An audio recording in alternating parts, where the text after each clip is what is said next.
Thank you. And when I came forward last September, I did not feel courageous. I was simply doing my duty as a citizen, providing information to the Senate that I believed would be relevant to the Supreme Court nomination process.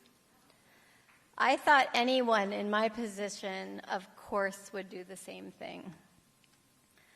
I had the example of Anita Hill.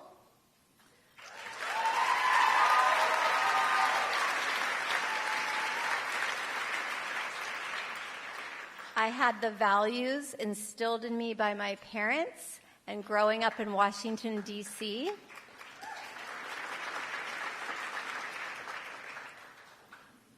I had a responsibility to my country, to my fellow citizens, to my students, to my children, to live the values that I tried to teach them. I understood that not everyone would welcome my information, and I was prepared for a variety of outcomes, including being dismissed. I was not prepared for the venom, the persistent attacks, the vilification, the loss of personal privacy, and the collateral damage to my friends and my family. I was not prepared to be physically threatened or to be forced out of our home for over 3 months. I have learned a lot over the past year. I have learned that there is a well-financed attack machine out there ready to flood the internet and the media anytime I raise my head. And I know it's not going to go away.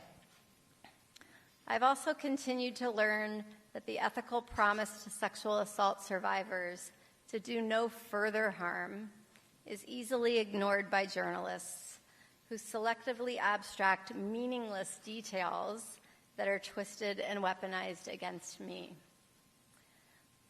And although I underestimated the pain, I also underestimated the love and the support that I have received. The loyalty of individuals who are willing and ready to stand up to the intense public scrutiny on my behalf, waiting for the Senate and the FBI to interview them. I am thankful that sharing my experience prompted over 200,000 people from across our country and around the world to send messages of support, many handwritten, sharing their own stories of assault and abuse. That's why it means so much to me, not just to be recognized by you tonight, but because I know that you will continue the work of protecting sexual assault survivors and preventing sexual assault.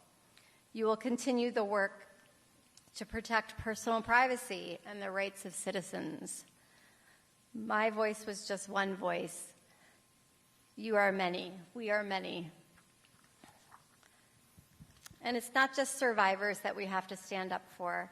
It's all of those who come forward to support our country.